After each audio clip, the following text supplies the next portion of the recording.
बिस्मिल्लाहिर्रहमानिर्रहीम, अस्सलाम वालेकुम। प्रोग्राम ज़ेरे बहस में खुशामदीद। मैं हूँ आपका मेज़बान ज़ौक़ अहमद। नाज़रीन, दो इत्तहादी अब आमने सामने आ गए हैं और पाकिस्तान पीपल्स पार्टी, जो कि इस वक्त PMLN की सबसे बड़ी इत्तहादी है और जिसकी वजह से वो हुकूमत में है, जिनके वोट की वजह से इस वक्त शहबाज शरीफ प्राइम मिनिस्टर हैं, वो अब जलसों का एक सिलसिला शुरू कर रहे हैं। एक जलसा कल उनकी जानिब से किया गया है जिसमें उन्होंने काफ़ी सख्त मौक़िफ़ अपनाया है। उस मौक़िफ़ से पहले पाकिस्तान पीपल्स पार्टी के हवाले से अगर हम बात करें तो पाकिस्तान पीपल्स पार्टी के पास तकरीबन 30 से 40 दिन का वक्त रह गया है, जिसके अंदर वाज़ेह हो जाएगा कि पाकिस्तान पीपल्स पार्टी क्या इस पर संजीदा है या नहीं। ये मैं इसलिए कह रहा हूँ क्योंकि तकरीबन 40 दिन बाद बजट पेश हो जाना है और फिर उस बजट की मंजूरी के लिए वफाक को पाकिस्तान पीपल्स पार्टी की ज़रूरत होगी और तब पता लगेगा कि अगर पाकिस्तान पीपल्स पार्टी वाकई कैनाल्स के मामले में सीरियस है और उसकी सुनवाई नहीं हो रही, उसके मुतालबात नहीं सुने जा रहे वफाक में, तो वो क्या लाहे अमल अपनाती है या उससे पहले ही वो वफाक को छोड़ने का फैसला करती है या सिर्फ ये बयानात की हद तक होता है। क्योंकि कैनाल्स के हवाले से हम ये देख चुके हैं कि कैनाल्स का काम तो शुरू हो गया है, मुख्तलिफ कैनाल्स कुछ परसेंटेज उसकी मुकम्मल हो गई है, तो एक मंसूबा जो जब शुरू हुआ तब उस पर इतनी बात नहीं की गई या इतना एहतजाज नहीं किया गया जो अब किया जा रहा है। और उसके साथ साथ फिर ये कहा जा रहा है PMLN की जानिब से कि जो पानी होगा वो हम सिंध का या किसी और सूबे का इस्तेमाल नहीं करेंगे, हम पंजाब के पानी से ही उन कैनाल्स को जो है वो सरेआब करेंगे और फिर जिन इलाकों में हम मज़ीद काश्तकारी करना चाहते हैं वहाँ पर लेके जाएंगे। तो पंजाब में भी ऑलरेडी पानी कम है, तो पंजाब से इस किस्म की कोई आवाज़ नहीं उठ पा रही कि हमारे पास तो ऑलरेडी पानी कम है, तो मज़ीद नहरों में कैसे जाएगा। खैर, पाकिस्तान पीपल्स पार्टी बिलावल भुट्टो ज़रदारी साहब ने एक जलसे से कल खिताब किया और धुआंधार खिताब था। उन्होंने कहा कि वफाकी हुकूमत फौरी तौर पर यह मुतनाज़ मनसूबा वापस ले, वरना पीपल्स पार्टी के साथ नहीं चल सकेगी, जबकि यह इशू वफाक को खतरे में डाल सकता है। उन्होंने कहा कि माजी में जब इमरान खान ने 2 कैनाल्स बनाने की इजाज़त दी तो पीपल्स पार्टी के जयालों ने इसका डटकर मुकाबला किया। उसके बाद अवाम की ताकत से अदम एतमाद की तहरीक लेकर आए और 2 कैनाल्स की इजाज़त देने वाले को घर भेज दिया। अब तो 6 कैनाल्स की इजाज़त देने वाले हैं। हमें वजारतें नहीं चाहिए, अगर हमारे मुतालिबात तस्लीम नहीं होंगे तो हम पीछे हट जाएंगे। अब ये वाज़े तौर पर कल बता दिया गया। फिर यह भी कहा गया है कि अगला जलसा सखर में होगा, हम एहतजाज करेंगे, हम अपना हक लेंगे, वफाक को भी मजबूत करेंगे, सिंध को भी मजबूत करेंगे। जबकि नून लीग ये कहती है कि पीपल्स पार्टी के साथ बैठकर नहरों का मसला हल करेंगे। फिर साथ साथ ये भी कहा गया बिलावल भुट्टो ज़रदारी साहब की जानिब से कि सदर तैयार नहीं है, आपका इत्तहादी तैयार नहीं है, तो फिर इस जिद के पीछे वजह क्या है नून लीग की। नजमुल साकिब साहब, PJ मीर साहब और साकिब रशीद साहब, तीनों सीनियर तज्ज़ियाकार हमारे साथ मौजूद हैं। नजमुल साकिब साहब, ये जो बिलावल भुट्टो ज़रदारी साहब कह रहे हैं कि सदर साहब भी रेडी नहीं हैं, पीपल्स पार्टी जो हम इत्तहादी है वो भी रेडी नहीं है, तो वफाक की जिद की वजह क्या है? सबसे पहले तो ये देखते हैं कि अगर पीपल्स पार्टी जो है वो हुकूमत को घर भेजती है तो जाहिर है अपने आप को भी घर भेजेगी ना, क्या वहीं रहेगी? क्या अगर नून घर चली गई तो पीपल्स पार्टी जो है वो ऐवानों में मौजूद रहेगी? सदर तो मौजूद रहेंगे, तो गवर्नर भी मौजूद रहेंगे, तो लिहाजा ये कहना, लिहाजा नहीं वोट तो रहेंगे, लेकिन जब विफाक में से हुकूमत होती है, इस तरह से हिलती है, तो फिर बहुत सारे जो है ना वो सुतून हिलते हैं और कहने की बात होती है। ये एक बहुत बड़ा फैसला होता है। सबसे पहले देख लेते हैं ज़ौक़ के बिलावल साहब ने असल में क्या कहा है और बातों बातों में क्या कहा है, जो कि शायद उनकी धमकी में दाएं बाएं हो गई है बात। वो कहते हैं इस्लामाबाद में बैठे लोग गूंगे हैं और बहरे हैं। ये कौन गूंगे लोग हैं भाई, जिनको बोलना ही नहीं आता? ये कौन बहरे लोग हैं जो सुन ही नहीं रहे? तो पहली बात तो इस पे गौर करने वाली ये है। दूसरी, वो कहते हैं कि नून लीग की पॉलिसियां किसान दुश्मन हैं। अच्छा, नून लीग की पॉलिसियां अगर किसान दुश्मन हैं तो किसान तो हमारी बिल्कुल रूह है, हमारी इकोनॉमी की और एग्रीकल्चर की। अगर आपको पता लग गया है कि नून लीग जो है, जो कि इस वक्त हुकूमत में है, और वो किसान दुश्मन है, तो आप किसान दुश्मन के साथ आज क्यों बैठे हैं? धमकियां क्यों सिर्फ दे रहे हैं? निकल क्यों नहीं गए अभी तक? तीसरी बात, पीपल्स पार्टी अपने मौकफ से नहीं हटेगी। पीपल्स पार्टी अपने मौकफ से नहीं हटेगी। अच्छा, तो अगर आप मौक़िफ़ से नहीं हटे तो क्या मंसूबा आगे नहीं जाएगा? कैनाल्स तो बननी शुरू हो गई हैं, क्या नहरें नहीं बनेंगी? तो मौक़िफ़ पे डटे रहिए आप। उसके बाद उन्होंने धमकी दी और कहा कि अगर नहरों का मंसूबा ख़त्म ना हुआ तो हुकूमत से निकल जाएंगे। सबसे पहले बात जो है ना ज़ौक, आपको और आपके लाखों नाजरीन को एक याद दहानी करानी है जी। जब किसी शख्स ने, किसी पार्टी ने कुछ करना होता है ना, धमकी नहीं देता। धमकी वो देता है जिसको आरजू हो, जिसकी ख्वाहिश हो कि चलो यार मैं ये कहता हूं, डरा देता हूं और उसके बाद ये चीजें करवा लेता हूं। इसका मतलब ये है कि अभी पूरा जो है वो पीपल्स पार्टी को नहीं है कि हम इसको छोड़ रहे हैं। अच्छा, ये बात तो बिलावल साहब ने कल फरमाई है, लेकिन इससे पीछे अगर आप चले जाएं, जब से ये बात महफूज शहीद कनाल की आई है ख़ास तौर पे, तो बहुत सारे पीपल्स पार्टी के रहनुमा ये कह चुके हैं। कल भी हमने उसका जिक्र किया कि कहीं मंसूबों की, यानी नहरों के मंसूबे में हुकूमत ही ना बह जाए, वगैरह वगैरह वगैरह। तो धमकी आपको देने की ज़रूरत क्या है? चुपके से निकल जाओ ना यार, ख़त्म करो।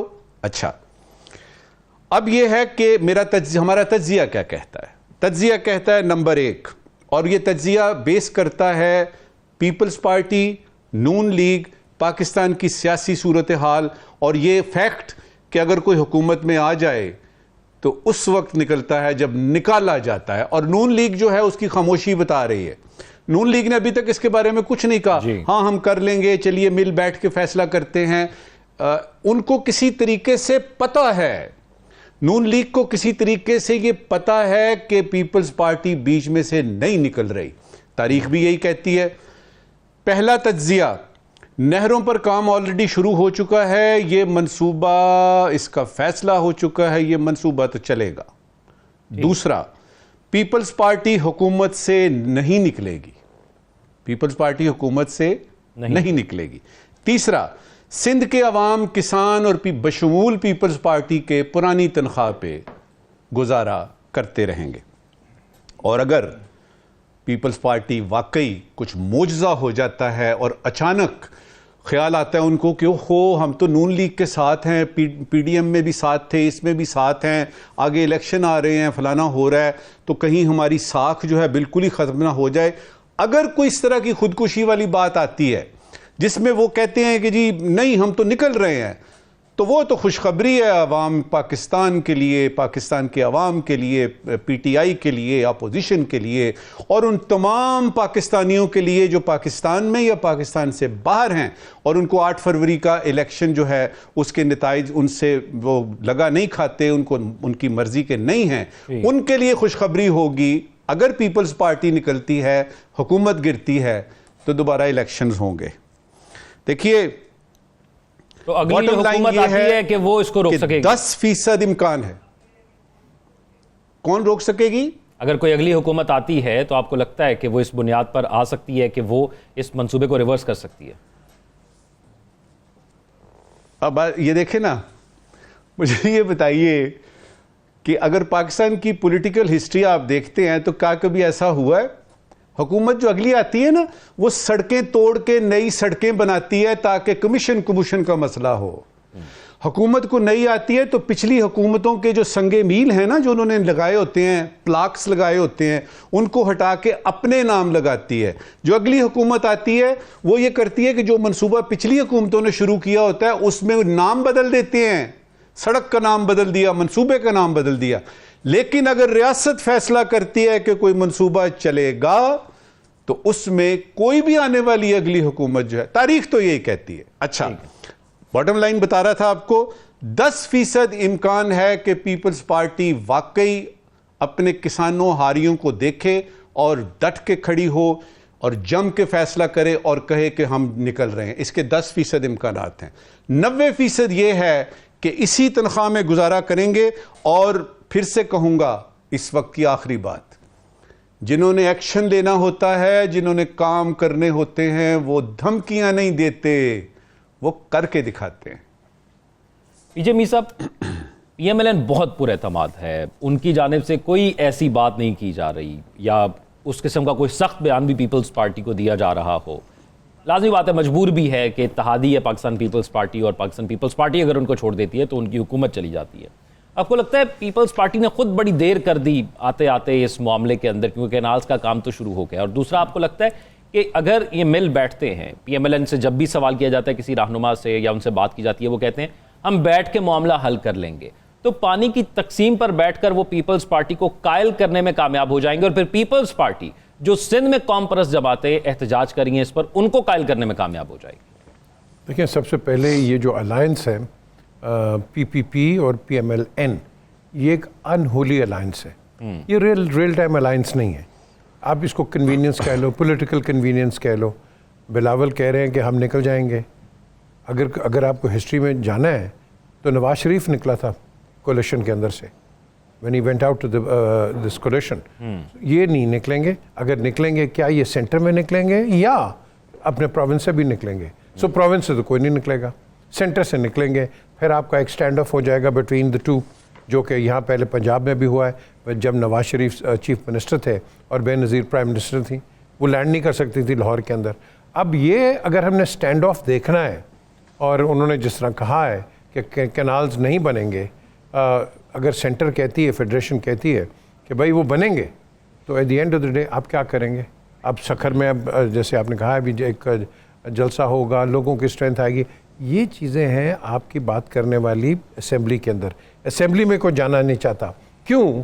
क्योंकि ये जितने भी पार्टीज़ हैं, ये असेंबली को इन ऑल ऑनेस्टी ये एक्सेप्ट नहीं करती। अगर ये करती होती तो आपके पास एक मीनिंगफुल डिबेट होती। अब इन दोनों का अलायंस क्यों हुआ है? ये अननेचुरल अलायंस है। क्यों हुआ है? स्पेस एक क्रिएट ना, स्पेस किसने क्रिएट किया है? PTI ने किया है। Because of PTI they together. Other PTI ना होती, यू रियली थिंक कि ये अकेले अकेले ना लड़ते? बिल्कुल लड़ता ही है। सो दोनों एक्नॉलेज करते हैं PTI बड़ी तकड़ी जमात और है। और ये PDM के बाद भी तो अकेले अकेले ही लड़े, फिर दोबारा अलायंस बनाया। आप देख लेना, वहाँ जो PDM के अंदर ये थे, कहाँ गए बाकी? बताए मुझे। मौलाना फजलुर रहमान को किस तरह ने डिच किया बाद में, और फिर जब ज़रूरत पड़ी मौलाना साहब के पास चले गए।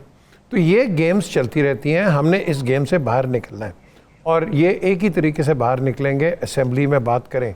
ये सारी जितनी भी आप बात कर रहे हैं, ये सब टोपी ड्रामा है। ये सब टोपी ड्रामा है, क्योंकि इसका जो नुकसानदेह है और नुकसान होना है, ये है आवाम का। अब आपने बात कही कि जी वो पीपल्स पार्टी, ये पंजाब कहता है कि जी हम सिंध का पानी नहीं रोकेंगे। और भाई पानी तो आता नॉर्थ से है, सिंध का तो पानी रुकेगा। ये क्या बातें कर रहे हैं? ये आपके पास रेन फेड रिवर्स हैं, ग्लेशियल फेड रिवर्स हैं, तो पानी तो ऊपर से आके उसने इवेंचुअली सिंध में जाना है। आप कैनाल बना लें, बराज बना लें, कुछ कर लें, at the end of the day पानी तो सिंध का रुकेगा।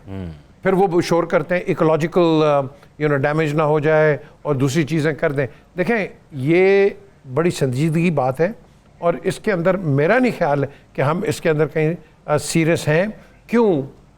आप उसी वक्त सीरियस होंगे पॉलिटिकली जब आपके अलायंस नेचुरल होंगे। ये आपने अभी बात की ना, ये कभी भी अलायंस टूट सकती है, मुझे पता है। मुझे तो शौक हुआ था कि जब नवाज शरीफ ने मुझे जहाज़ में कहा था, मैं उनके साथ वापस आया। मुझे कहा, मैंने डिसाइड कर लिया, मैं कि जी की कीता है, मैं सवेरे गवर्नमेंट तो जा रहे हैं। और मैं कहा जी ना करो, ना मैं जा रहा हूँ। And he did. The next morning coming from to Islamabad, he went out of the government, press conference की, and he went out. The question is कि क्या Peoples Party can afford to do it? Yes. Can they afford to do it? No. आप पूरे निजाम का धर्म भरम कर देंगे। फिर ये एक तो ये बात मैं आपसे ये पूछना चाह रहा था, पोजीशन क्या है पीपल्स पार्टी की? दूसरा, ऑप्शंस क्या है पीपल्स पार्टी के पास? अगर विफाक नहीं मानता, उधर से फिर सिंध की सियासत भी करनी है, वहां पर भी आवाजें उठ रही हैं। असल तो पीपल्स पार्टी को मसला सिंध में जो एहतजाज हुआ उसका है। ज़ौक, मेन जो मसला है वो सिंध कार्ड खेला जाएगा। That is what you will be seeing. आपने बलूचिस्तान भी देख लिया, अभी तो खैबर पख्तूनख्वा चुप बैठा हुआ है। ये कार्ड्स मुख्तलिफ खेले जाएंगे, और उसको आप कह लो कि ये तो GM सैयद से चल रहा है ये काम सारा। द क्वेश्चन इज कि अब आपस में इनको बिठाएगा कौन? आपके पास ऐसी लीडरशिप है अक्रॉस द बोर्ड कि मुफाहमत कहीं कर लें, कहीं एक बैठ के कहीं आप संजीदगी से बात कर लें। आपने अपने लोग भेजे थे हिंदुस्तान के अंदर, ये जो 63 के इंडस वाटर बेसिन ट्रीटी, वो बंदा चेयरमैन जाके इंडिया से शादी कर रहा है। आपने क्या करना है, मुझे बताओ आप। ये तो हमारी सीरियसनेस है। सो आज भी मैं समझता हूँ बिलावल नीड्स गुड एडवाइस। ये थ्रेट ना करें, और वो सही कह रहे हैं नजम साहब, अगर ये थ्रेट की ज़रूरत नहीं है, निकलना है तो निकल जाओ, डोंट थ्रेटन पीपल, बिकॉज उसके साथ आपके और बड़े क्वेश्चंस उठ जाएंगे। कब जाएंगे? स्टॉक एक्सचेंज कहाँ चला जाएगा, बिजनेसेस का क्या होगा, फॉरेन इन्वेस्टमेंट का क्या होगा? ये स्टेटमेंट मेरी नज़र के अंदर ये डेंजरस। तो इसको अगर मैं एक लाइन में करूं तो क्या हमें आने वाले दिनों में ये सुनने को मिलेगा कि वसीतर कौमी मफाद में पीपल्स पार्टी ने एग्री कर लिया?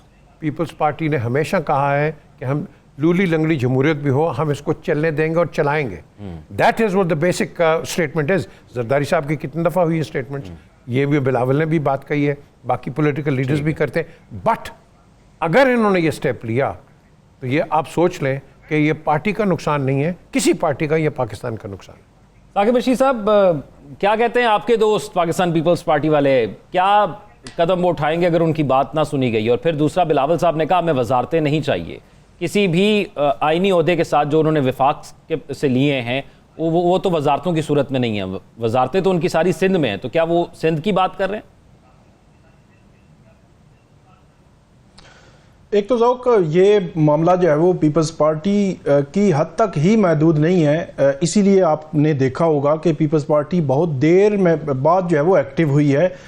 जलसे अभी करने शुरू किए हैं। ये मामला जुलाई 2024 में जो सदर मुमलिकत की वो मीटिंग का हवाला दिया जाता है, तब इन नहरों के हवाले से बात भी हुई थी, मीटिंग मिनट्स भी गर्दिश में हैं। मुस्लिम लीग नून के लोग उन मीटिंग मिनट्स का हवाला भी देते हैं कि सदर मुमलिकत की मौजूदगी में सारी डिस्कशन भी हुई। बेशक उनकी मंजूरी डायरेक्टली नहीं चाहिए, लेकिन उनकी मौजूदगी में सारा कुछ हुआ। तो अब पीपल्स पार्टी कैसे पीछे हट सकती है? तो ये मामला सिर्फ पीपल्स पार्टी की हद तक महदूद नहीं है। मैं समझता हूँ 3 किस्म के महाज हैं। एक तो अदालती महाज भी खुला हुआ है सिंध हाई कोर्ट में, उसकी डिटेल में आपको बताता हूँ। दूसरा महाज है वहाँ पर जो वकला तंजीमें हैं, पॉलिटिकल पार्टीज हैं, मकामी तौर पर जो पार्टीज हैं वहाँ पे छोटी छोटी सियासी जमातें हैं, वह सिविल सोसाइटी है, वो सारे एक्टिव हुए हैं। तो इसलिए सिर्फ पीपल्स पार्टी की हद तक ये मामला होता तो हो सकता है पीपल्स पार्टी की कोई ना कोई रास्ता जो है वो निकाले या निकाल सके।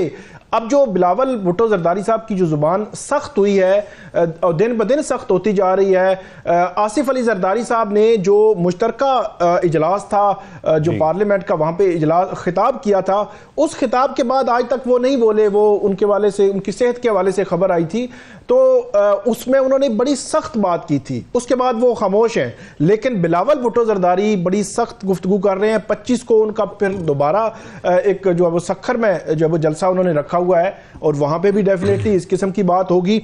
अब अगर बात करें कि जो बाकी महाज हैं, वहां पे सूरत हाल ये है कि सिंध और पंजाब का जो बॉर्डर है उसके करीब जो कराची बार एसोसिएशन है या कराची हाई कोर्ट बार है, कराची बार काउंसिल है, वहाँ की जो वकला तंजीमें हैं वो भी पिछले 2-3 हफ्तों से बहुत एक्टिव थी। अब उन्होंने वहाँ पे ये खबरें हैं कि वहाँ पे धरना दिया हुआ है और उनका मुतालबा यही है कि ये जो नहर वाला जो मामला है, किनाल्स वाला, ये रिजॉल्व करें सिंध की अवाम की मंशा और ख्वाहिश के मुताबिक।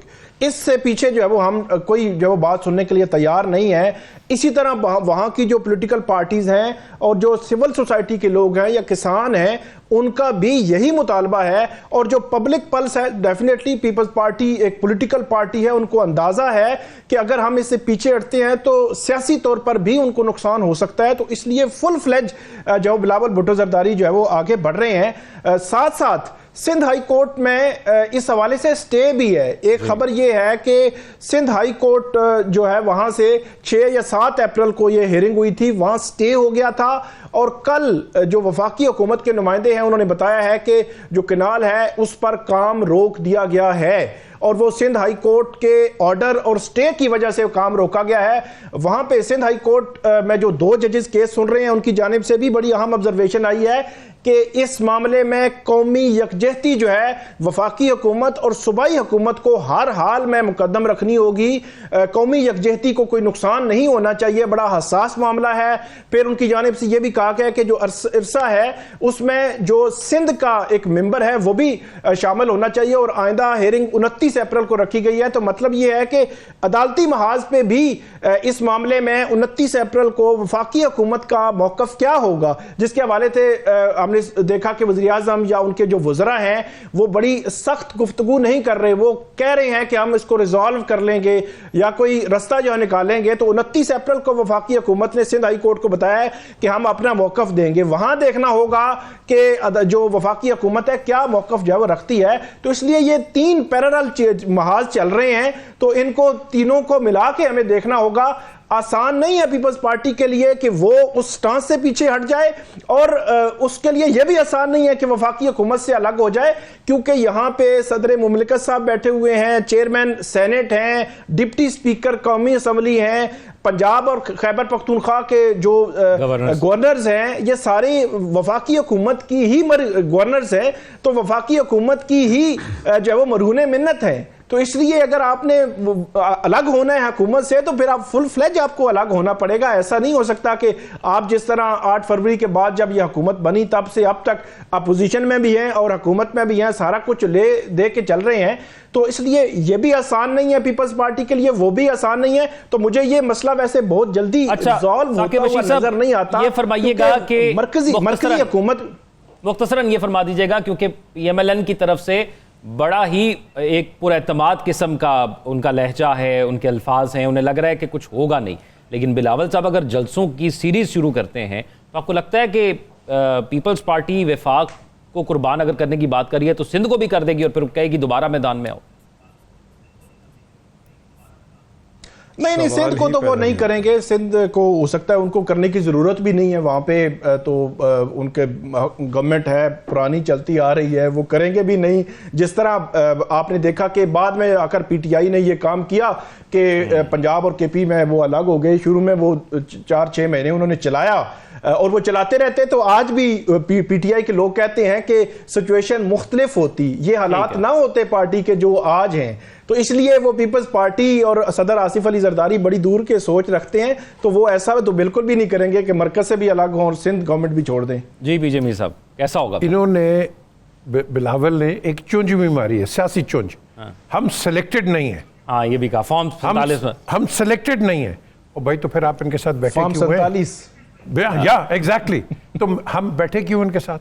देखो ना, जब आपने चुंज मारनी है अलायंस पार्टनर के साथ, तो यू रियली थिंक कि आपके जो रिलेशंस हैं वो ठीक होंगे? नो, वो ख़राब होंगे।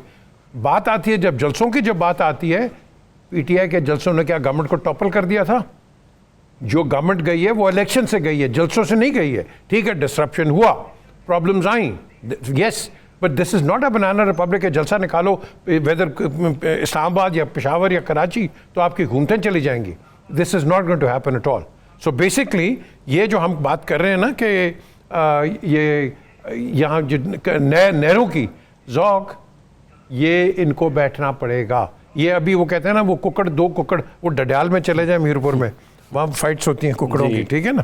तो ये कुकड़ों की फाइट हो रही है, और ये कुकड़ों की फाइट जो है इवेंचुअली ये सारे कुकड़ बैठ जाएंगे और आप देखेंगे कि कुछ नहीं होगा। करवाने वाले पे भी डिपेंड करता है कि कौन कौन मैदान में लेके आता है, किसको मैदान में लेके आता है। एक ब्रेक की तरफ चलते हैं, ब्रेक के बाद आते हैं। एक तो ये हुकूमत का अलायंस है, अपोजिशन का अलायंस दूसरी तरफ ईद के बाद बहुत बढ़ के मारी गई थी कि ईद के बाद हुकूमत को हम टफ टाइम देंगे, अपोजिशन अलायंस की तरफ से ग्रैंड अलायंस होगा।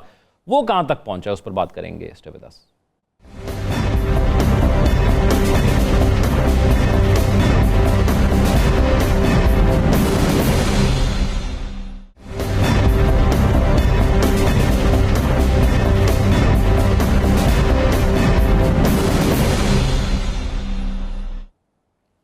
ब्रेक के बाद खुशामदीद नाज़रीन। आपको याद होगा इस्लामाबाद में एक ऑपोजिशन की जानिब से एक सेमिनार किया गया था और हुकूमत ने वो सेमिनार नहीं होने दिया। फिर भी वो सेमिनार हुआ, बहुत हाइप बनी ऑपोजिशन की जानिब से। उन्होंने कहा कि ग्रैंड अलायंस हम बना रहे हैं और हुकूमत तो अभी डर गई है, हमने तो एक सेमिनार या एक कॉन्फ्रेंस करने की कोशिश की है, तो जब ये अलायंस बन जाएगा फिर देखिएगा हुकूमत का क्या हाल होता है। फिर PTI ने कहा कि ईद के बाद हम अपनी एहतजाजी तहरीक लेकर आएंगे और तमाम ऑपोजिशन को साथ लेकर आएंगे। रमज़ान के माह के दौरान जो है वो JUI के साथ मीटिंग्स होंगी, तय किया जाएगा, एक दूसरे के तहफ़्फ़ुज़ात को दूर किया जाएगा और एक 1 पॉइंट एजेंडा लेकर आएंगे। लेकिन ईद गुजर गई, उसके बाद भी कुछ ना हुआ। और अब इस ऑपोजिशन अलायंस के जो फ्रंट पे लीड करने वाले शख्स थे, जो पाकिस्तान के साबिक वज़ीर आज़म भी रह चुके हैं, शाहिद खाकान अब्बासी साहब, उनका एक बयान सामने आया। उन्होंने कहा कि ऑपोजिशन के साथ मिलकर चलने का कोई ऐलान नहीं है और ऑपोजिशन के साथ मिलकर चल सकते हैं, लेकिन पीटीआई के साथ अलायंस से उन्होंने इनकार किया है। तो अब क्या ऑपोजिशन का कोई ग्रैंड अलायंस चल पाएगा? क्योंकि पाकिस्तान तहरीक इंसाफ के हवाले से उस वक्त भी हम सवाल उठाते थे, या बात होती थी कि पाकिस्तान तहरीक इंसाफ हमेशा सोलो फ्लाइट लेती है। ईद पर भी जो मुलाकातें इमरान खान से हुई और उसके बाद हर शख्स जो बाहर आता है वो कहता है कि इमरान खान ने मुझे ऑथराइज कर दी है कि जाओ जाकर उनसे बात करो जहां पर कोई फर्क भी पड़ता है। तो अगर ऑपोजिशन अलायंस सियासी तौर पर बनता है और दूसरी तरफ उधर बात करने का मैंडेट भी मिलता है, तो फिर ऑपोजिशन अलायंस में पाकिस्तान तहरीक इंसाफ कैसे फिट आती है? क्योंकि अगर इस ऑपोजिशन अलायंस में कोई सबसे बड़ी जमात होगी तो पाकिस्तान तहरीक इंसाफ होगी, और सबसे कारामद जमात कोई होगी तो वो JUI होगी। बीजे मीर साहब, बातें बहुत की गई थी, दावे भी बहुत किए गए थे, लेकिन कुछ नज़र नहीं आया। ख़ासतौर पर पाकिस्तानी सियासत के अंदर जो पाकिस्तान तहरीक इंसाफ ने आखिरी एहतजाज किया था 24 नवंबर को पिछले साल, उसके बाद तो बिल्कुल ही पाकिस्तान में एहतजाजी सियासत का रुख बदल गया है। तो आपको लगता है कि हुकूमत को अब कोई ख़तरा है, क्योंकि कोई किसी किस्म की ऑपोजिशन तो है नहीं और ना कोई अलायंस बन रहा है? देखिए, अलायंस बन सकता है मेरी नज़र में। अब वो पूछेंगे कैसे। अगर ये अलायंस कोई बना सकता है पाकिस्तान में इस वक्त, वो नवाज शरीफ कर सकता है, बाकी ये नहीं कर सकता। हुकूमत में वो कैसे लाएं? नहीं जी, बाहर आप नेगोशिएट कर सकते हैं। अभी गए नहीं थे बलोचिस्तान में, क्या किया उन्होंने?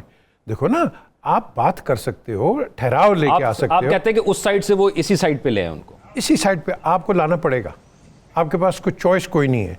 देखो, अगर आप ये नहीं लेके आओगे, ये शाहिद खाकान बिल्कुल सही बात कर रहे हैं कि पीटीआई के साथ नहीं होगा। भाई क्यों नहीं होगा? अच्छा मैं बताता हूँ, इसलिए नहीं होगा क्योंकि गाड़ी के अंदर 5 गियर होते हैं, वो फॉरवर्ड गियर हैं, इनके पास 5 रिवर्स गियर हैं। तो ये 5 रिवर्स गियर जब लगाएंगे तो आपका क्या ख्याल है, आपका जो अलायंस पार्टनर है वो खड़ा रहेगा आपके साथ? बिल्कुल नहीं खड़ा रहेगा।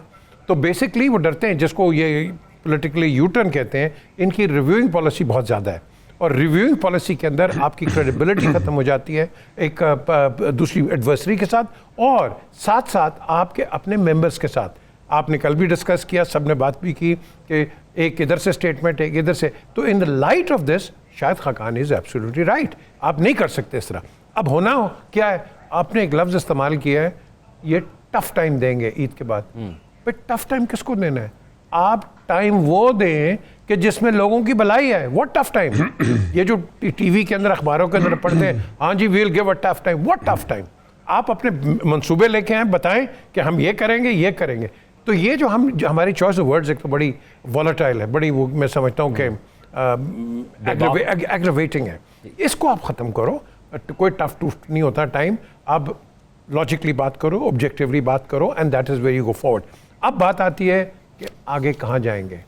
आपने मौलाना फजलुर रहमान के साथ भी देख लिया, ग्रैंड अलायंस की आप बात करते हैं, उनको लाते लाते लाते फिर इनको धक्का मार देते हैं। ये तो ये इस वक्त मैं समझता हूँ कि ये उसको क्या कहते हैं, वो म्यूजिकल चेयर्स है। ये म्यूजिकल चेयर्स हो रही हैं, और ये सब देख रहे हैं कि ये जो म्यूजिकल चेयर के जो ऊँट हैं ये किधर बैठेंगे। इस वक्त मुझे ऊँट नज़र नहीं आते कहीं बैठने के लिए। नईम साकिब साहब, अगर हम 3 सूबों को देखें, KPK को देखें, अमन अमान का मसला, वो अलहदा वफाक से नाराज़ रहता है। बलूचिस्तान के हवाले से भी इशूज़ हैं अमन अमान के, वहाँ पर भी थोड़ी सी नाराज़गी पाई जाती है। सिंध वाले वैसे ही पानी के मसले पर आजकल नाराज़ हैं। फिर ये मिनरल्स वाला मसला आया, इस पर भी बलूचिस्तान और KPK के अंदर थोड़ी सी नाराज़गी का इजहार किया गया कुछ रहनुमाओं की जानिब से। अगर सब लोग नाराज़ हैं फिर भी हुकूमत के ख़िलाफ़ अपोजिशन नहीं बना पा रहे, तो यही सवाल आपसे कि क्या हुकूमत को किसी से कोई ख़तरा है, या वाकई ये लोग कोई अलायंस आगे जाके बना पाएंगे, आपको लगता है? जितनी अलायंसेस भी बनी हैं पाकिस्तान की तारीख में, सवाए एक के, वो सारी की सारी बनी नहीं हैं, बनाई गई हैं। वो बनाई जाती हैं ताकि कुछ मकासद हासिल हो सकें, ताकि इन सब को इकट्ठा करके तो हुकूमत वक्त पे प्रेशर डाला जाए, हुकूमत वक्त को हटाया जाए और अपनी मर्ज़ी की हुकूमत लाई जाए। तो लगता ये है कि मिफ्ता इस्माइल साहब या मुस्तफ़ा नवाज़ खोखर साहब जब इकट्ठे आए थे शाहिद खाकान अब्बासी साहब के साथ, तो वो तो कुछ दिनों बाद खोखर साहब तो वैसे ही निकल गए थे। तो पाकिस्तान अवाम पार्टी जो है, मैं हैरान था, इन्होंने आते ही कहा था कि नून लीग के बहुत सारे लोग आ रहे हैं, वो तो नहीं आए, लेकिन इनका विमेन विंग बन गया है। ये मेरे लिए ख़बर थी, जिसमें कि आपने जो बातें सारी की, अब्बासी साहब ने उसमें सारा बताया। देखिए 2-3 वजूहात हैं जो समझ में आती हैं। पहली बात यह है कि मौलाना साहब भी मौजूद थे और पीटीआई भी मौजूद था, तब बात हुई थी और खाकान अब्बासी साहब ने कहा था। अब अब्बासी साहब को पता लगा है कि ये तो मौलाना साहब और पीटीआई तो आपस में बैठ के बात भी नहीं कर रहे, ये तो मुमकिन नहीं है, लिहाजा उन्होंने कल कह भी दिया कि मौलाना और वो जो पीटीआई वाले हैं उनको अपने तहफ़्फ़ुज़ात दूर करने पड़ेंगे। दूसरी वजह जो नजर आती है वो ये है कि इस अलायंस को लीड कौन करेगा। अब अगर मौलाना साहब नहीं है तो एक बड़ा फैक्शन जो आपका है वो निकल गया। लीड कौन करेगा? बैरिस्टर गौहर के अंडर काम करेंगे फॉर्मर प्राइम मिनिस्टर साहब। अच्छा, ये सारा कुछ देखने के बाद उन्होंने क्या किया है कि उन्होंने पीटीआई पे सीधी सीधी तनकीद कर दी कल, और उन्होंने ये कहा कि पीटीआई को अपनी थिंकिंग, सोच बदलनी पड़ेगी। पीटीआई को अपनी सोच बदलनी पड़ेगी। इसका क्या मतलब है? पीटीआई की सोच बदलनी पड़ेगी, ये तो हुकूमत भी कह रही है। पीटीआई को सोच बदलनी पड़ेगी, ये तो एस्टेब्लिशमेंट भी कह रही है। पीटीआई को सोच बदलनी पड़ेगी, ये तो पीटीआई के अलावा सारे ये कह रहे हैं। तो आपने भी वही बात कर दी। तो क्या कहना चाहते हैं आप शाहिद खाकान अब्बासी साहब? अब यह है कि इस्तेहकाम पार्टी को ले लीजिए मिसाल के तौर पे, उस थोड़ी देर के लिए दस्ते शफकत उस पर नजर आया, उनसे जो काम करवाना था जहांगीर तरीन और अब वो करवा लिया, लेकिन अभी भी कहीं कोने में बैठी वो इंतजार कर रही है कि जब भी कभी वक्त आएगा। इसी तरह हमने यानी मुस्लिम लीग काफ को देखा था। ये वाली जो अलायंस है इसको दस्ते शफकत नहीं मिला, ये हमारा तज्जिया कह रहा है, और इसका अंदाजा जो है वो शायद खाकान अब्बासी साहब को हो गया, क्योंकि जिस वक्त इन्होंने प्रेस कॉन्फ्रेंस की थी उस वक्त बहुत कॉन्फिडेंट थे।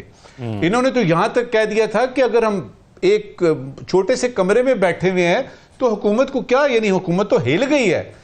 अब क्या हुआ कुछ दिनों में? लिहाजा जहां तक ग्रैंड अलायंस की बात है, मैं फिर से दोहराऊंगा और अपनी बात खत्म करूंगा। इस मुल्क की तारीख गवाह है कि अलायंस कोई भी हो, ग्रैंड हो, स्मॉल हो, मीडियम साइज हो, वो बनती है किसी शॉर्ट टर्म मकसद के लिए, वो बनती है दस्ते शफकत के साथ, वो बनती है हुकूमत वक्त को हटाने के लिए, और ताकि एक फसाड पैदा हो और पता लगे कि ये वाकई सारी पार्टियां एक तरफ हो गई थी। और ये असल मसला कहां पे है? असल मसला ये है कि अगर वाकई आप पाकिस्तान के निजाम में कोई बड़ा चेंज लाना चाहते हैं तो उसमें मेरा नहीं ख्याल कि ये ग्रैंड अलायंस जो है ये 4-5 अगर बन भी जाती है, 4-5 यानी जलसों से ज्यादा नहीं, क्योंकि वो जो एक पॉइंट है ना जो मैंने अभी बताया, उसके लिए ग्रैंड अलायंस जो बननी है वो अगर बनती है और खुद बनती है, नहीं बनवाई जाती, और अगेंस्ट ऑल ऑड्स बनती है, तो फिर उसके बाद हम कह सकेंगे कि हां वाकई ये अलायंस बन भी गई है और ये कुछ ना कुछ नतीजे निकाल भी लेगी। क्या ये होना दूर दूर तक भी नजर आ रहा है? हमारा तज्जिया कहता है कि इसका इम्कान दूर दूर तक नहीं है। साकिब रशीद साहब, ये एक तो जो इमरान खान से मुलाकातें नहीं हो पा रही पाकिस्तान तहरीक इंसाफ की, आपको लगता है एक वजह यह भी है कि हुकूमत इसलिए भी मुलाकातें नहीं होने दे रही कि कहीं ग्रैंड अलायंस ना बन जाए, और इसी वजह से पाकिस्तान तहरीक इंसाफ ईद के बाद कोई खास मौसर एहतजाजी हिकमत अमली नहीं बना सकती? बिल्कुल, ये एक बड़ी वजह है। जब मौलाना फजल रहमान या उनकी जमात से बातचीत चल रही थी रमज़ान से पहले, तो उस वक़्त ये ख़बर आई थी कि मौलाना फजल रहमान जो है वो दीगर वहाँ पे जो शराइत हैं या कुछ चीज़ें तय हो रही थी, TORs तय हो रहे थे या किस तरह हम आगे चलेंगे, तो उनमें एक ये भी था कि PTI हमें बता दे कि फ़ैसला किसका होगा। मतलब बैरिस्टर गौहर जो जेल से बाहर हैं, हतमी फैसला उनका होगा तो हमें बता दें, उसके बाद जो है वो ताकि चीज़ें चलती रहें सीक्वेंस में। या अगर इमरान खान साहब का फैसला होगा तो फिर आप साथ ये भी बताएं तो उनके साथ जो कम्युनिकेट करनी है सारी चीज़ें, तो वो आप कैसे करेंगे, कैसे ये पॉसिबल होगा, ताकि हम ये चीज़ तय हो जाए, उसके बाद जो है वो हम आगे चलें। तो मेरा ये ख्याल है कि ये तय होना PTI के हाथ में ही नहीं रहा, क्योंकि पिछले जब वो आप देखें कि 20 मार्च से लेकर ऑनवर्ड उनकी फैमिली की मुलाकात नहीं हुई, और जिन लोगों की मुलाकात होती है वो उनकी होती है जिनकी जेल हुकाम चाहते हैं, और उनकी नहीं होती जिनकी PTI चाहती है या उनकी लिस्ट जाती है। तो इसका मतलब ये है कि ये एक बड़ा गैप आ गया है जिसकी वजह से चीज़ें आगे नहीं बढ़ पा रही। ईद से पहले और रमज़ान के शुरू में आपने सुना कि रमज़ान में और ईद के रमज़ान से पहले और रमज़ान के दरमियान हमने सुना कि ईद के बाद जो है वो बड़ा अलायंस जो बनने जा रहा है। असद कैसर साहब जो साबिक स्पीकर हैं कौमी असम्बली के, वो आपको पता है कि वो पॉलिटिकल साइड पे, सियासी साइड पे, क्योंकि बाकी सारे वकील हैं, तो वो बड़े एक्टिव थे, वो लीड कर रहे थे उस वफद को जो मिल रहा था मौलाना फजल रहमान उनकी जमात से। तो वो हमें कहीं नज़र नहीं आ रहे। वो पिछले दिनों खबरें आई कि वो यूके में फैमिली के साथ गए हैं या किसी जगह पे, और ईद के बाद भी आपको किसी जगह पे भी किसी प्रेस कॉन्फ्रेंस में हमें नजर नहीं आया। वो वापस आ चुके हैं या नहीं आ चुके ये भी नहीं पता। इस दौरान उनका जो है वो ट्वीट आया था कि अली अमीन गंडापुर ने पार्टी रहनुमाओं पर कोई इल्ज़ाम लगाए थे, तो उन्होंने कहा कि पार्टी उनकी तहकीकात करे। मौलाना फजल रहमान या JUIF के साथ कैसे आगे चलना है, किस तरह आगे चलना है, क्या चलना भी है या नहीं है, कोई खबर नहीं। ईद के बाद पार्टी जो है वो सेक्रेटरी जनरल चेयरमैन से और चेयरमैन सेक्रेटरी जनरल आमने सामने, बाकी बाहर जो लोग हैं शेर अफजल मरवत साहब उनको साइड लाइन किया हुआ है, वो पार्टी पे तनकीद। फवाद चौधरी साहब साबिक जो वो PTI के रहनुमा हैं, उनकी जानिब से भी तनकीद।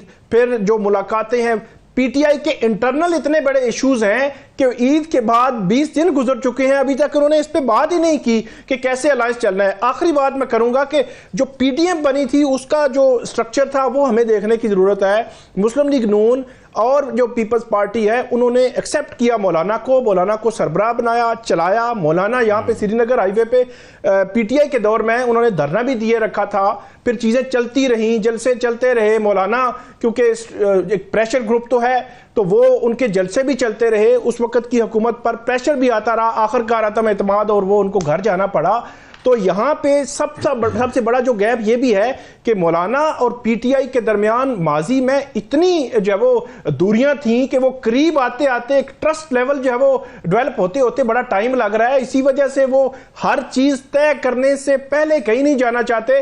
और ये भी मैंने सुना कि उनके लोग ये भी कह रहे हैं कि हमने ये बात की थी कि किसी थर्ड फोर्स से अगर बात करनी है तो वो हम आपस में तय करेंगे, कोई अलग अलग बात नहीं करेगा।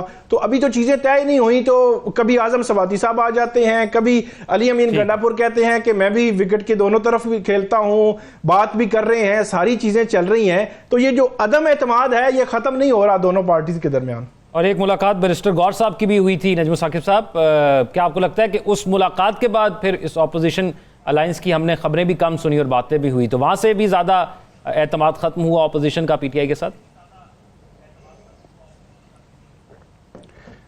PTI के साथ इस वक्त कोई भी अपोजिशन की पार्टी नहीं चाहती किसी भी किस्म का इत्तेहाद, और उसकी बुनियादी वजह यह है कि PTI का मकसद है खान की रिहाई। आप मकसद तो देखिए ना, PTI का मकसद ये नहीं है कि मैं इस हुकूमत को हटाएं और फिर सारे मिलके इलेक्शन कराएं। वो कह रहे हैं खान को बाहर निकालें, इस हुकूमत को हटाएं और खान को वापस लाएं। मुझे ये बताएं, मौलाना साहब मानेंगे अपोजिशन की कोई एक पार्टी बता दीजिए जो कि ये मानती हो, जो कि PTI वाले समझ रहे हैं या वो चाहते हैं, सही चाहते हैं गलत चाहते हैं अलग बहस है, लेकिन वो ये चाहते हैं। और कौन सी पार्टी चाहती है? कोई भी नहीं चाहती। लिहाजा ये कहना कि बाकी पार्टियां जो हैं वो यानी PTI के साथ मिल जाएं, ये बड़ी दूर अज कयास किस्म की बात है। पीजे साहब, 1 पॉइंट एजेंडा ही ऑपोजिशन नहीं तय कर पाई कि हमेशा कोई भी ऑपोजिशन होती है उसका यही मोटिव होता है कि वो किस तरह हुकूमत में आ जाए। तो यहाँ पे जितनी भी ऑपोजिशन जमातें मौजूद हैं, एक तो उनका ताल्लुक ज़्यादातर एक ही सूबे से है, 2 इंपॉर्टेंट पार्टीज़ PTI वहाँ पे हुकूमत में और मौलाना वहाँ पर जो इलेक्शन हारे हैं वो उसका इल्ज़ाम भी लगाते हैं। तो 1 पॉइंट एजेंडा ना तय करने की वजह क्या है? एजेंडा है ही कोई नहीं। अच्छा, आप देख लें वो चार्टर डेमोक्रेसी, मैं कल आपको ला के दिखाऊंगा, मैंने दोनों से साइन करवाया था, बेनज़ीर भुट्टो से और नवाज शरीफ। मैं कहा जी कहीं यू टर्न तो नहीं मार देंगे आप? दोनों ने साइन किया उसके ऊपर, मैं आपको कल दिखाऊंगा। ठीक है। यहाँ बात यह है कि जो इन्होंने ARD की थी उधर लंदन ने इंटरकॉन्टिनेंटल, वो इनकी आपस में नहीं बनी। मौलाना Fazal Rehman, I think it was Achakzai sahab, इन्होंने इसको कर दिया कि ये टेररिस्ट ऑर्गेनाइजेशन है, ये क्या कहते हैं MQM। मूवमेंट होगी, पीपल सम डिडंट एग्री, वो उठ के चले गए साथ वाले कमरे में, वहाँ APDM बन गई। ठीक है। With in half an hour APDM उधर बन गई, ARD गई बाढ़ में। थिंग इज जो हम बात कर रहे हैं, हमारे अंदर वो सख्त ही नहीं है अलायंस का। क्यों?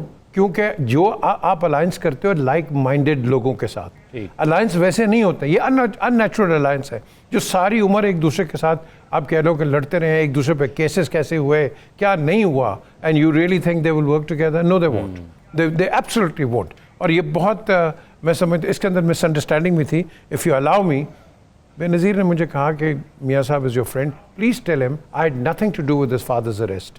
मैं तो आई टोल्ड हिम, मैं कहा जी उन्होंने बेनज़ीर ने खुद मुझे कहा है कि ये नीचे लोगों ने उनको पकड़ा है और मेरा इससे कोई हाथ नहीं है। इनकी आपस में बड़ी तलखियाँ हो गई थी, लड़ाई हो गई थी। सो यहाँ एक तो नीचे अंडर करंट्स इतने होते हैं, लोग इंस्टेड आपको जोड़ें या तोड़ने के मास्टर्स हैं पाकिस्तान में।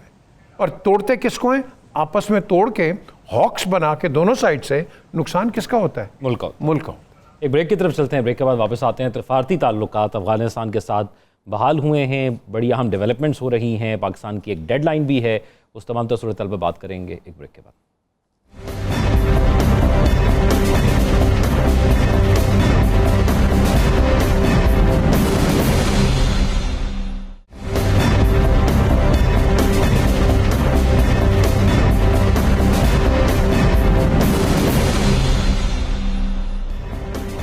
ब्रेक के बाद खुशामदीद नाज़रीन। पाकिस्तान और अफ़गानिस्तान के ताल्लुकात के हवाले से एक तो डिप्टी प्राइम मिनिस्टर इसहाक डार साहब और वज़ीर ख़ारजा भी हैं, वो अफ़गानिस्तान का दौरा कर रहे हैं, वहाँ पर बड़ी अहम मुलाकातें हो रही है। एक तो वहाँ पर जो मुलाकातें हो रही हैं वो किस नौयत की हो रही हैं और उसका एजेंडा क्या है, हम उस पर बात करेंगे। क्योंकि इससे पहले हमने देखा था कि केपी से शायद कोई वफ़द जाना था जिसको वफाक ने TORs देने थे और वहाँ पर जाकर बात करनी थी, लेकिन अब वफाक ख़ुद इसके अंदर मौजूद है और वफाक ख़ुद मुज़ाकरात कर रहा है या मेल मुलाकातें कर रहा है। दूसरा, गैर मुल्कियों के इनखला की तारीख में तौसी नहीं होगी। तलाल चौधरी साहब ने ये प्रेस कॉन्फ्रेंस की, उसमें उन्होंने कहा और फिर ये भी कहा कि गैर कानूनी तौर पर मुकीम अफ़गान शहरियों को मुलाजमत, घर या दुकान किराए पर देने वालों के खिलाफ भी कार्रवाई होगी।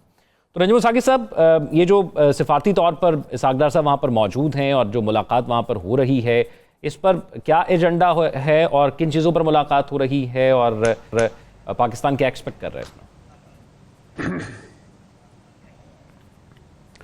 पहले तो आपको ये बताऊं कि अगर इसहाक डार साहब जो इस वक्त पहुंच गए हैं काबुल में, वो अगर कामयाब लौटते हैं तो उसमें एक ख़बर ढूंढिएगा कि जो मुत्तकी साहब हैं उधर इंटरम यानी गवर्नमेंट के, उन्होंने जो कि वज़ारत ख़ारजा उनके पास है, उन्होंने भी कहा है कि वो इस्लामाबाद आएंगे। जी, जब आप इस रिपोर्ट पढ़ेंगे ना, अगर आपको उसमें ये नज़र आता है कि मुत्तकी साहब जो हैं वो convenient time to both sides वो तशरीफ़ लाएंगे, तो इसका मतलब ये होगा कि ये दौरा कामयाब हुआ। दूसरी बात ये है कि ये जो सिलसिला शुरू हुआ है, जो कि इनकी जॉइंट कोऑर्डिनेशन कमेटी, जिसमें मोहम्मद सादिक साहब जो कि स्पेशल रिप्रेजेंटेटिव हैं अफ़गानिस्तान के लिए, दूसरी मरतबा इस ओहदे पे तैनात हुए हैं, उनकी मुलाकात होती है और उसमें जो हमें वाइब्स नज़र आई वो पॉजिटिव थी। मसाइल वहीं पे हैं लेकिन वाइब्स पॉजिटिव हैं। अब ये कि इसहाक डार साहब वापस आते हैं तो क्या खुशखबरी लाते हैं। मसाइल जो हैं वो सबको पता है, सबसे पहले और बढ़ के, और इसहाक साहब ने जाने से पहले बताया भी कि ये जो TTP का मसला है, ये जो दहशतगर्दी का मामला है, ये जो ख्वारिज का मामला है, ये जो इतने हमले होते हैं, और उसमें हमारा ये ख्याल है कि जो काबुल में इस वक्त तालिबान हैं वो हार्बर कर रहे हैं, वो पनाह दे रहे हैं उन लोगों को, ये हमारा बुनियादी मसला है। साथ ही इसके वो आपको पता है ना कि 9 लाख जो हैं वो अफगानी हमने वापस भेज दिए हैं। तलाल साहब ने कल बड़ा सख्त बयान दिया और उन्होंने कहा कि 30 अप्रैल का जो है वो रहेगा फलाना, उसकी डेडलाइन आगे नहीं होगी। और साथ ही उन्होंने एक इंदिया दिया है उन तमाम पाकिस्तानियों को कि जिसने किसी अफगानी को किराए पे मकान दिया, किराए पे दुकान दी, तो वो फिर सीधा हो जाए।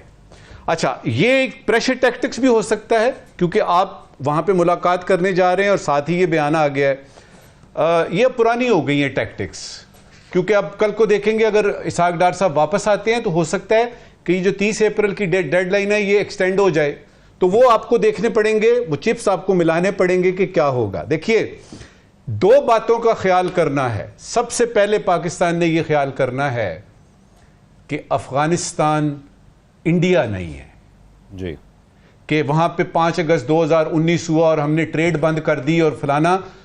ये अफगानिस्तान एक और बॉल गेम है, इसको आपने जरा डिफरेंटली डील करना है। दूसरा, पाकिस्तान ने यह देखना है कि चीन ने अपना सफीर भिजवा दिया, रूस ने कहा जी अब आप दहशतगर्द नहीं हैं, आप अच्छे बच्चे बन गए हैं, बिलियंस ऑफ डॉलर्स के आपने जो है वो अफगानिस्तान ने खासतौर पे माइनिंग सेक्टर में वो हिसाब किताब अपने कर लिए हैं। दुनिया में इस वक्त वो बता रहे हैं कि जी हम बच्चियों की तालीम के बारे में बात कर रहे हैं, वो डिप्लोमेसी के उसूलों पे काम कर रहे हैं।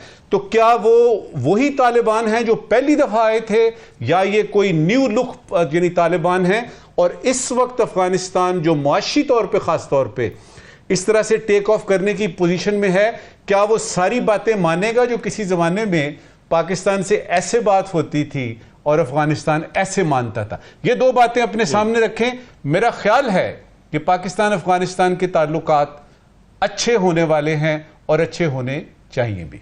जमीर साहब, कुछ दिनों से अफगानिस्तान इस तरह भी खबरों में है कि हमारा जो मौक़िफ़ है कि वो असलहा हमारे ख़िलाफ़ इस्तेमाल हो रहा है, ये दहशतगर्द तंजीमें हमारे ख़िलाफ़ इस्तेमाल कर रही हैं, हम पर इस्तेमाल कर रही हैं, जो यूएसए वहाँ पर छोड़ कर गया था। और फिर इस हवाले से एक मेरे ख्याल से इंग्लैंड के किसी इदारे ने रिपोर्ट भी शाया की। फिर हमारा ये मौक़िफ़ है कि इंडिया की प्रॉक्सी बन के अफगानिस्तान जो है वो हमारे यहाँ बदअमनी कर रहा है। तो आपको लगता है कि ये जब मुद्दे वहाँ पर रखे जाएंगे तो इस पर हमें कैसा रिस्पॉन्स मिलेगा? देखो, लोग बड़ा करते हैं कि अफ़गानिस्तान आपके साथ है। Afghanistan is the least trusting country. इसने हमेशा आपको हाथ दिखाया और इनके अंदर इतने बहुत बड़े फैक्शंस हैं, करज़ाई ने खुद बताया। और यहाँ मुसीबत ये है कि ये जो कुछ बात करते हैं, अब बात कर रहे हैं सागदार साहब गए, उन्होंने पता क्या कहना है, मैं बताता हूँ। उन्होंने कहना है कि जी हमारी जो ट्रांजिट ट्रेड आ रहा है 10% हमारे एग्रीमेंट है, आप 75% उसकी सर्च करते हैं। तो लास्ट हमारे इंटीरियर मिनिस्टर थे अल्लाह जन्नत दें रहमान मलिक, तो उन्होंने कहा जी कि हम इसलिए करते हैं क्योंकि आप असला मंगा रहे हैं, आप हिंदुस्तान से भी असला मंगा रहे हैं, आप कराची के पोर्ट से भी बना रहे हैं, तो हम तो करेंगे। अगर ये ना आए तो ये दूसरी बात है। तो देन समबडी सजेस्टेड कि भाई आप अगर पोर्ट पे उतरते हैं तो आप स्कैनर्स लगा दो, आपको पता चल जाएगा, एक्सपीडाइट होगा, क्योंकि उनका नुकसान वाकई बहुत हो रहा था पेरिशेबल आइटम्स का, कि बाय द टाइम वो तोरखम या उधर पहुँचते थे वो ख़राब होते थे। तो चेंबर ऑफ कॉमर्स ने बहुत ज़ोर का बोला था, गिलानी साहब थे उस वक्त वज़ीर आज़म जब हम वहाँ गए थे। तो बात यहाँ है कि ये हमारा ट्रस्ट डेफिसिट बहुत ज़्यादा है, बहुत ज़्यादा ट्रस्ट डेफिसिट है। आज ये जो रशिया कहता है कि नहीं जी ये वो तो तालिबान नहीं है, तो ये क्यों कह रहा है? इसलिए कह रहा है कि अमेरिका और रशिया की जो रिलेशनशिप है वो ज़रा स्ट्रेंड है, तो वो इधर हाथ मारने की कोशिश कर रहा है। What else is there? मुझे बताओ ना। पूरी दुनिया कहती है तुम दहशतगर्द हो, पूरी दुनिया कहती है तुमने ह्यूमन राइट्स और वुमेन्स राइट आपने को ख़त्म कर दिए हैं, औरतों का हाल क्या किया है, and you are accepting that. So the thing is, ये सब पॉलिटिकल गेम है। इस गेम के ऊपर I will not fall for this game. Why? Because number one, अभी आप देखो ये अमेरिकन ये जो है वाइट हाउस, इधर से भी एक स्टेटमेंट आएगी, आप देख रहे ना। वो कहते हैं कि हम बात करना चाहते हैं यूक्रेन के ऊपर, but America doesn't want to listen to it. So हर किस्म की कन्फ्लिक्टिंग रिपोर्ट्स आ रही हैं। अब ये जो नया शोशा है ये डेंजरस है, कि जिसको आपने 40 साल कहा है कि ये दहशतगर्द हैं और हर चीज़ का आपने इन पर मुद्दा डाला है, आज आप कहते हैं भाई बिल्कुल ठीक हो गया। ये कौन सी ड्राई क्लीनिंग फर्म में गए भाई, मुझे बता दो। तो ये जो चीज़ें हैं ये इनको मैं सीरियसली नहीं लेता। आपने देखना है कि एक्चुअल स्टैंड कौन लेता है और कहाँ लेता है, ये अब आपने देखना है कि ट्रंप इस पर कितना हैवी आता है, प्यूटन कितना हैवी आता है, और ये तालिबान इनका। अच्छा, आपको लगता है कि हमने एतमाद में लिया यूएस को जाने से पहले जब हम वहाँ पे जा रहे हैं? नहीं जी, व्हाई शुड वी टेक? इसमें ज़ौक एक बात करना चाहूँगा जी। पी जमीर साहब ने बहुत अच्छी बातें की हैं, अच्छा एनालिसिस है। इस पे ये कहना कि रशिया ने जो किया है अफ़गानिस्तान को और उनके ऊपर से वो टेररिज्म का निकाल लिया है, वो उनका एग्जिस्टेंशियल थ्रेट है। आपने पिछले दिनों सुना होगा ना, एक धमाका हुआ वहाँ पे और वो बहुत सारे लोग मारे गए जी। ISK का नाम उसमें आया, और ISK का नाम आता है तो अफ़गानिस्तान का नाम आता है। तो पीछे जो मतमाए नज़र है रशिया का वो ये है कि यानी वो होता है ना कि बुरे नुकार तक पहुँचाओ, कि आप इनके साथ यानी दोस्ती करें ताकि बातचीत जो है वो आगे बढ़ सके, क्योंकि रशिया को भी ये पता है कि ये सारा कुछ इधर हो रहा है और अब उनके चूंकि घर पहुंच गए हैं, लिहाजा वो ये बात बनती है कि चलें जी थोड़ा सा हाथ हौला करते हैं। मैं ज़रा साकिब बशीर साहब ये बताइएगा मुख्तसरन कि ये इसमें पाकिस्तान ऑफर क्या करेगा और वहाँ से हमें क्या मिल सकेगा, क्योंकि जब भी अफगानिस्तान से बात होती है तो उनकी दो बुनियादी चीज़ें आती हैं, एक वीज़ा का मसला आता है, एक ये ट्रेड है इसका मसला आता है। लेकिन अब क्योंकि हम यहाँ से डेडलाइन भी है, अफगानियों को वापस भी भेज रहे हैं, तो यकीनी तौर पर वो इसको भी उठाएंगे सामने। एक तो जो कि पाकिस्तान ऑफर क्या करेगा, मेरे ख्याल में इसमें तो कोई दो राय नहीं है कि काफ़ी वक्त हो गया है कि एक ही मुतालबा है पाकिस्तान का, वो है दहशतगर्दी जो पाकिस्तान में हो रही है और उस तरफ से तावन हो रहा है अफ़गानिस्तान साइड से, TTP है या दीगर दहशतगर्द तंजीमें हैं। मेरा ख्याल में ये मसला इस पर अगर एग्री कर ले अफ़गान तालिबान जो अबूरी हुकूमत है और वो तावन करें पाकिस्तान के साथ और उनको जो तावन वहाँ पे सहूलत दी जा रही है, जिस तरह कुछ अर्सा कबल रिपोर्ट्स भी आई हैं, अभी बरतानवी मीडिया की रिपोर्ट भी आई है कि जो असला था जो अमेरिकन छोड़ गए थे वो असला जो है वो उन्होंने आगे जो बेच दिया है या कहीं दे दिया है, दहशतगर्दों के हाथ जो है लग चुका है। तो ऐसी चीज़ों की रोकथाम में अगर वो तावन करेंगे तो बाकी सारे मसाइल मेरे ख्याल में कहीं ना कहीं हल हो जाएंगे। पाकिस्तान की जानिब से जो सख्ती पिछले एक सवा साल में की गई है, ये खास तौर पर अफगान मुहाजिरीन वाले मामले में, माजी में अगर हम देखें तो डेडलाइंस आती थी, डेडलाइन फिर तोसी हो जाती थी, फिर तोसी, अब की बार सख्ती हुई है। मुझे लगता है कि इस सख्ती का असर भी दूसरी तरफ हुआ है। ठीक है नजमुल हक साहब, आज के सवाल। पहले ज़रूरी सवाल, गुर्बत में इजाफा हो रहा है लेकिन मुल्क में गाड़ियों और मोटरसाइकिलों की तादाद में भी भरपूर इजाफा हो रहा है। ज़रूरी सवाल ये है कि मईशतदान हमें ये तो बताते हैं कि कितने लोग गुर्बत की लकीर से नीचे चले गए, मईशतदान हमें ये क्यों नहीं बताते कि कितने लोग अमारत की लकीर से ऊपर जा रहे हैं। ठीक है, आज का गैर ज़रूरी सवाल, खबर मिली है कि स्टेट बैंक में फॉरेन एक्सचेंज 10.7 अरब डॉलर तक पहुंच चुका है फॉरेक्स हमारा। दूसरी तरफ इत्तला है कि इतने डॉलर तो हमारे यहां के चंद लोगों ने अपने ऑफशोर अकाउंट में रखे हुए हैं। गैर जरूरी सवाल यह है कि एक मुल्क चलाने में और अपना फैमिली बिजनेस चलाने में कोई फर्क होता भी है कि नहीं। हमारे नाज़रीन अपने फीडबैक से आगाह करें। प्रोग्राम का वक्त खत्म हो जाता है। अपना ख्याल रखिएगा।